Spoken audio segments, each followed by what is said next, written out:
رکھیے.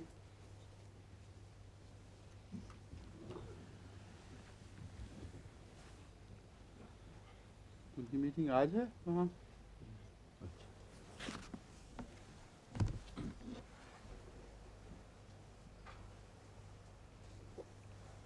اور متین وغیرہ کب جا رہے ہیں وہاں؟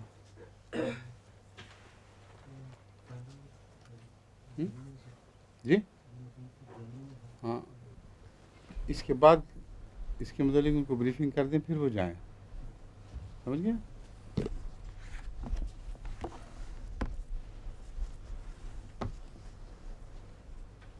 سورہ روم کا ترجمہ چل رہا ہے، جو ہم نے 41 آیت تک تلاوت کر لی تھی اور ترجمہ صرف 22 تک ہوا تھا، لیکن اتنی دیر ہو چکی ہے کہ اثر نو تلاوت کرنی ہوگی. ٹھیک ہے. اعوذ باللہ من الشیطان الرجیم، بسم اللہ الرحمن الرحیم. ومن آیاتہ خلق السماوات والارض واختلاف ألسنتكم وألوانكم إن في ذلك لآيات للعالمين. ومن آياته منامكم بالليل والنهار وابتغاؤكم من فضله إن في ذلك لآيات لقوم يسمعون. ومن آياته يريكم البرق خوفا وطمعا وينزل من السماء ماء فيحيي به الأرض بعد موتها وينزل من السماء ماء فيحيي به الأرض بعد موتها إن في ذلك لآيات لقوم يعقلون. ومن آياته أن تقوم السماء والأرض بأمره ثم إذا دعاكم دعوة من الأرض إذا أنتم تخرجون. وله من في السماوات والأرض كل له قانتون. وهو الذي يبدأ الخلق ثم يعيده وهو أهون عليه وله المثل الأعلى في السماوات والأرض وهو العزيز الحكيم.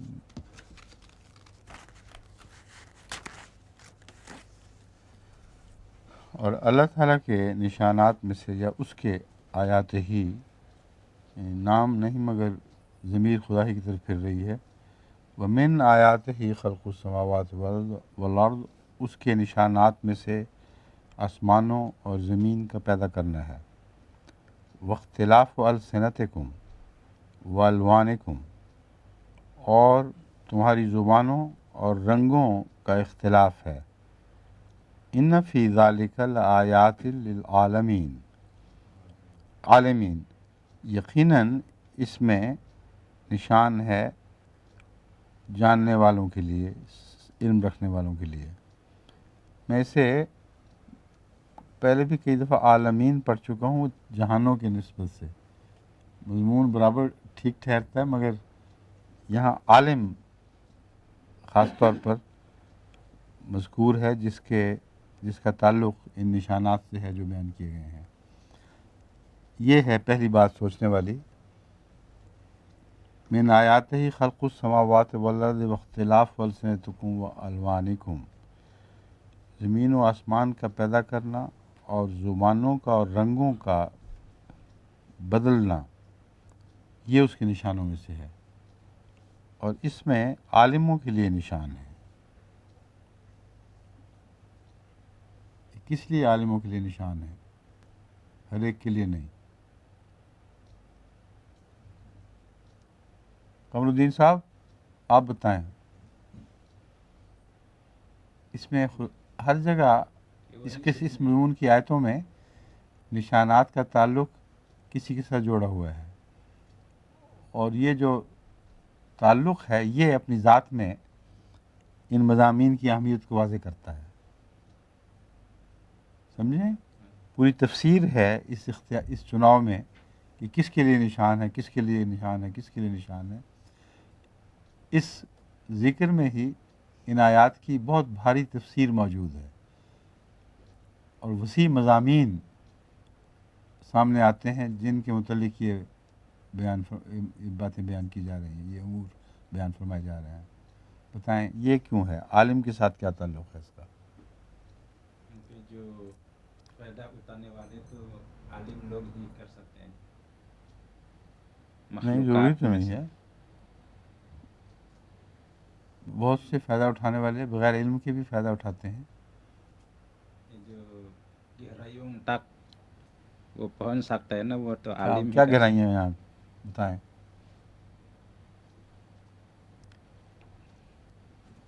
یہاں جو مرکزی نقطہ ہے وہ السنتکم و الوانکم کا نقطہ مرکزی ہے. یہ مضمون جب تک یہ علم نہیں پیدا ہوا کہ زبانیں کیسے بنی اور رنگ کیسے مختلف ہوئے اور کتنے لمبے عرصے میں آہستہ آہستہ یہ زبانیں اور رنگ مختلف ہوتے ہوتے تمام عالم پر پھیل گئے.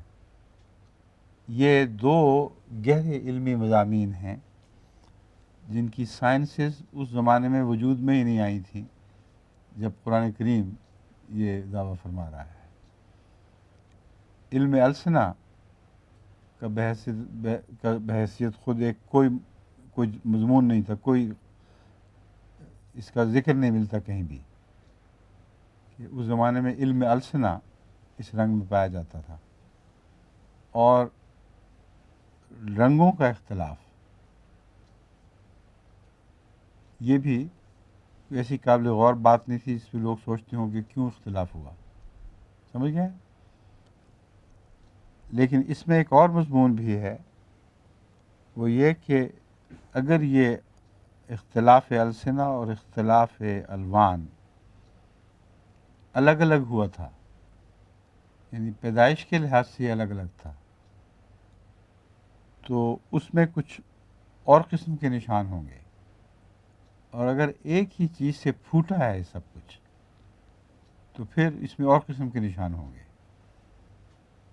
اور میں ذاتی طور پر سمجھتا ہوں کہ ایک ہی چیز سے پھوٹنا اس کے اندر مضمر ہے، کیونکہ توحید کا مضمون ہے اور توحید ہی ہے جو ایک چیز کو پیدا کرتی ہے اور پھر اس سے رنگ رنگ کی بزمارائیاں دکھاتی ہے. تو اس لیے میں سمجھتا ہوں عالم سے مراد ان مضامین کے علماء ہیں، عالمین سے مراد ان مضامین کے علماء ہیں جنہوں نے ایک زمانے میں آ کر ان پر غور کرنا تھا اور اس سے توحید باری تعالیٰ کا مضمون دنیا پر اور زیادہ واضح ہو کر ابھر سکتا تھا. سمجھیں؟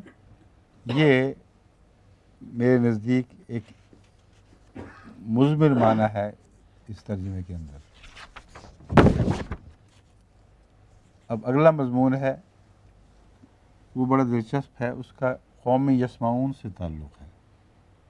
وہ یہ ہے وَمِنْ آیَاتِهِ مَنَامُكُمْ بِاللَّيْلِ وَالنَّهَارِ، اور اس کے نشانات میں سے تمہارا راتوں کو اور دن کو سونا ہے، رات کو اور دن کو سونا ہے، یعنی تم سوتے ہو رات کو بھی اور دن کو بھی. وَابْتِغَاؤُكُم مِّن فَضْلِهِ، اور اللہ تعالیٰ کے فضل کی تلاش ہے. ابتغاء کوشش اور جد و جہد سے، ذاتی لگن سے جب ایک جستجو کرتے ہیں اس کو ابتغاء کہتے ہیں. یہ ابتغاء بھی راتوں اور دن دونوں سے تعلق رکھتی ہے، کیونکہ بظاہر تو لوگ اس کا ترجمہ یہ سمجھتے ہیں کہ دن کا قیلولہ نشانات میں سے ہے، حالانکہ خدا تعالیٰ نے رات کو بھی ابتغاء رزق کا ذریعہ بنا رکھا ہے. جو لوگ رات بھر جاگیں گے اور مچھلیاں پکڑیں گے یا اور جانوروں کا شکار کریں گے، ان کے لیے لازم ہے کہ دن کو سوئیں. کئی لوگ رات کو فائدہ اڑاتے ہیں، صبح سوتے ہیں. تو اللہ تعالیٰ کے نشانات میں سے راتوں اور صبح کی نیند ہے، اور اس سے تعلق رکھنے والا ابتغاء رزق ہے، جسے فرمایا ہے ابتغاؤکم من فضلہ. ان فی ذالک لآیات لقوم یسمعون. اس میں یقیناً نشانات ہیں ایک ایسی قوم کے لیے جو سنتی ہے، بات کو سنتی ہے. یہاں یسمعون کا میں پوچھنا چاہتا ہوں کہ اس کا کیا تعلق ہے اس مضمون سے.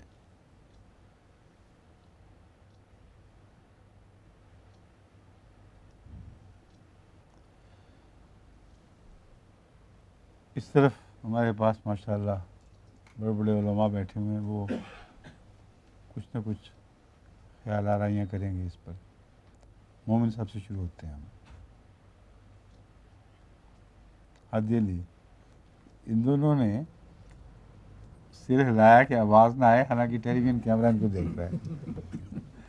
ان کی سر ہلانے کی جنبش بھی اس نے دیکھ لی ہے. آگے مبارک صاحب، چلیں آپ کو ویسے ہی معاف کر دیتے ہیں. امام صاحب اب کچھ ضرور روشنی ڈالیں گے اس موضوع میں. نظر آتا ہے کہ یہ جو سننے کی صلاحیت ذریعہ ہدایت ہے، یہ دن اور رات دونوں میں کارآمد ہوتی ہے. ٹھیک، ایک تو بات اچھی کی اب، ٹھیک ہے. اور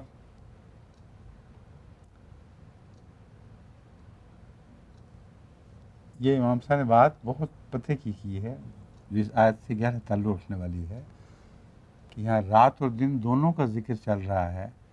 اس میں کون سی انسانی صفت ہے جو دونوں پر برابر اطلاق پاتی ہے اور اس کا رابطہ بیرونی دنیا کا انسان کی اندرونی دنیا سے قائم ہوتا ہے. یہ سما کی صفت ہے. ایک مضمون یہ ہے اس میں ان فی ذالک لآیات لقوم یسمعون. اس میں نشان ہے ان لوگوں کے لیے جو سنتے ہیں. دوسرا، یسمعون میں قرآن کریم نے بارہا یہ مضمون پیدا فرمایا ہے کہ سنتے ہیں اور دل میں جگہ دیتے ہیں.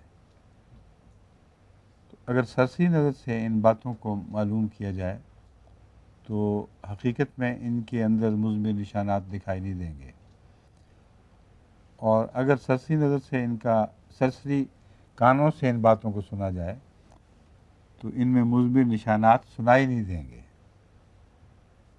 لیکن جب غور سے دیکھیں تو یہ باتیں بولنے لگتی ہیں. اس مضمون پر سائنس نے بہت کچھ جستجو کی ہے، اور اس جستجو کے نتیجے میں معلوم ہوا ہے کہ رات کی خاموشیاں بھی بول رہی ہیں اور دن کی خاموشیاں بھی بول رہی ہیں. رات کا شور بھی کچھ بتا رہا ہے، دن کا شور بھی بتا رہا ہے. اور یہ ساری چیزیں ابتغاء رزق سے تعلق رکھنے والی ہیں. اس مضمون کو میں نے اپنی اب آئندہ چھپنے والی کتاب میں ایک حد تک بیان کیا ہے. اس پر اگر آپ غور کریں گے تو آپ کو اس آیت کا مفہوم بھی پوری طرح سمجھ آ جائے گی. یہ جو سما ہے، اس نے حیرت انگیز علمی ترقی کے سامان پیدا کیے ہیں، جانوروں کی دنیا میں بھی اور انسانی دنیا میں بھی. تو یہ سارا مضمون اس لفظ سما سے تعلق رکھتا ہے. اس پہ جتنا غور کریں گے آپ کو اور زیادہ اس کے رابطے سما سے دکھائی دینے لگیں گے. بہرحال امام صاحب نے جو یہ فرمایا ہے کہ رات اور دن سے دونوں سے سما کا تعلق ہے، یہی بنیادی نقطہ ہے جو پیش نظر رہنا چاہیے. وَمِنْ آیَاتِهِ یُرِیکُمُ الْبَرْقَ خَوْفًا وَطَمَعًا. اب سما کے بعد بصارت کا تعلق ہے. سمیعم بصیرہ بنایا ہے انسان کو. تو اسی ترتیب سے اللہ تعالیٰ اس مضمون کو اب آگے بڑھاتا ہے. وَمِنْ آیَاتِهِ یُرِیکُمُ الْبَرْقَ خَوْفًا وَطَمَعًا. اس کے نشانوں میں سے ایک یہ بھی ہے کہ وہ تمہیں بجلیاں یا آسمانی بجلیاں ایسی حالت میں دکھاتا ہے کہ تم پر خوف طاری ہوتا ہے یا طمع ابھرتی ہے. ان کے ساتھ، ان بیجوں کے ساتھ تمہیں ڈر بھی لگتا ہے اور امید بھی پیدا ہوتی ہے، فائدے کی امید بھی پیدا ہوتی ہے. وَيُنَزِّلُ مِنَ السَّمَاءِ مَاءً، اور وہ آسمان سے پانی اتارتا ہے. وَيُحْيِي بِهِ الْأَرْضَ بَعْدَ مَوْتِهَا، تو وہ زمین سے اس کے مر جانے کے بعد پھر زندگی نکالتا ہے. اِنَّ فِي ذَلِكَ لَآيَاتٍ لِقَوْمٍ يَعْقِلُونَ، اس میں نشانات ان لوگوں کے لیے ہیں جو عقل رکھتے ہیں. اب یہاں عالم نہیں فرمایا، اصل میں عقل کا تعلق اولو الالباب سے ہے، اور ان نشانات کو دیکھ کر اللہ تعالیٰ کی طرف توجہ پھرتی ہے، کیونکہ جو نئی زندگی پیدا کرتا ہے وہ روحانی زندگی ہے بنیادی طور پر، جو اس کے مر جانے کے بعد پھر آسمان سے پانی اترتا ہے اور اس کو زندہ کر دیتا ہے. تو یہ وہ اولو الالباب ہیں، یعنی اہل ایمان لوگ، جن کو دنیا کے علم ہو یا نہ ہو، یہ سرسری ظاہری نظارے ہی ان کی توجہ اللہ تعالیٰ کی طرف پھیر دیتے ہیں، اور کس طرح خدا تعالیٰ مردہ روحوں کو دوبارہ زندہ کرتا ہے، اس طرف ان کا ذہن پھر جاتا ہے. بس قوم یعقلون اس آیت کی تشریح کرنے کے لیے کافی ہے. لفظ یعقلون جو ہے یہاں، یہ خود اس آیت کی ایک تشریح کر رہا ہے.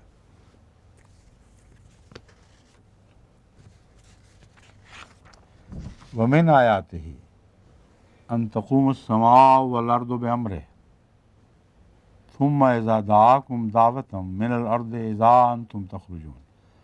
اب یہاں یہ نہیں بتایا کہ کن لوگوں کے لیے نشان ہے، مگر مضمون ایک بہت ہی گہرا اور پیچیدہ مضمون ہے، جس کو اس طرز بیان اختیار کیے بغیر بیان کیا ہی نہیں جا سکتا تھا. یہ طرز بیان اختیار کیے بجائے بیان کیا ہی نہیں جا سکتا تھا.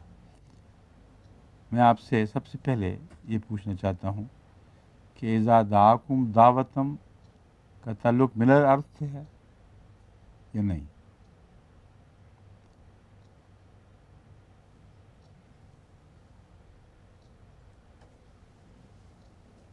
اذا انتم تخرجون، پھر اس میں اس کا تعلق من الارض سے، انتم تخرجون کا تعلق ہوگا.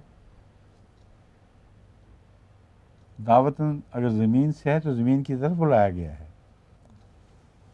تو من الارض تخرجون میں تو زمین سے نکلنے کا مضمون پایا جاتا ہے.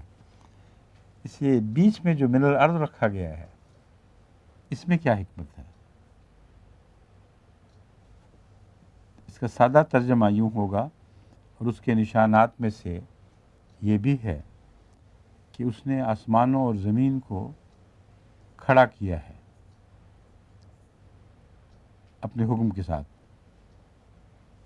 ان تقوم السماء، کھڑا کیا سے مراد ان کو قائم کیا ہے. یوں کہیں گے اس کے نشانات میں سے ایک یہ ہے کہ آسمان اور زمین قائم ہوئے ہیں، قائم ہیں بے امر ہی. کھڑا کیا کا ترجمہ میں نے امر کی وجہ سے کیا ہے، ورنہ یہاں یوں لگتا ہے کہ بذات خود وہ کھڑے ہو گئے ہیں. تو اس کے نشانات میں سے ایک یہ ہے کہ آسمان اور زمین قائم ہیں اللہ کے حکم سے بے امر ہی. ثم اذا دعاکم دعوتاً، اور زمین و آسمان تو قائم ہوئے اس کے حکم سے، پھر جب تمہیں دعوت دی جائے گی زمین کی طرف سے. یہ مضمون ہے جو میں پوچھنا چاہتا ہوں. اب ترجمہ تو واضح ہو گیا ہے. پیغام کیا دے رہا ہے یہ مضمون؟ انڈونیشین لوگوں کو اس مضمون نے کیا پیغام دیا ہے یہ بتائیں. یعنی یہ تو نہیں کہ اہل زمین کو، کیا؟ یعنی اہل زمین کو ہے نا وہ سچائی کی طرف بلاتے ہیں، پھر وہ انکار کرتے ہیں. بنی نہیں بات. انڈونیشیا کے لوگوں تک غلط پیغام پہنچے.